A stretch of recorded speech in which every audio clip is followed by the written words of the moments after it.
Bienvenue dans cette capsule consacrée au conditionnel présent. Nous allons voir comment le former et comprendre ses usages principaux. Le conditionnel présent est un temps qui exprime souvent le doute ou l'incertitude. Il permet d'évoquer une action qui pourrait se produire, une hypothèse ou un souhait.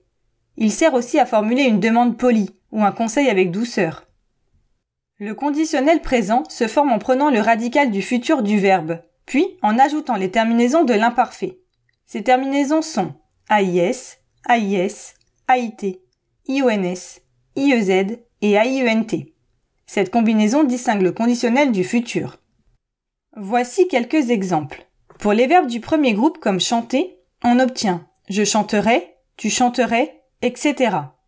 Pour les verbes du deuxième groupe comme finir, ce sera je finirai, tu finirais. Pour le troisième groupe, prenez croire, je croirais, tu croirais, et ainsi de suite.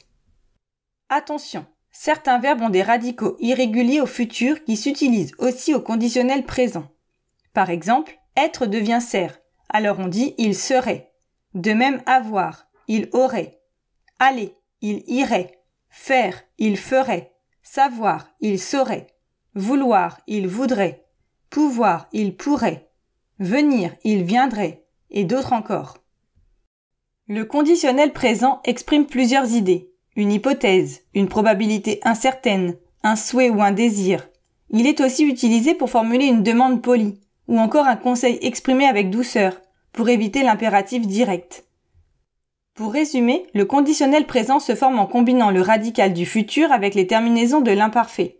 Il sert à exprimer des hypothèses, des souhaits, des demandes polies ou des conseils. Il faut bien connaître les radicaux réguliers et surtout les irréguliers.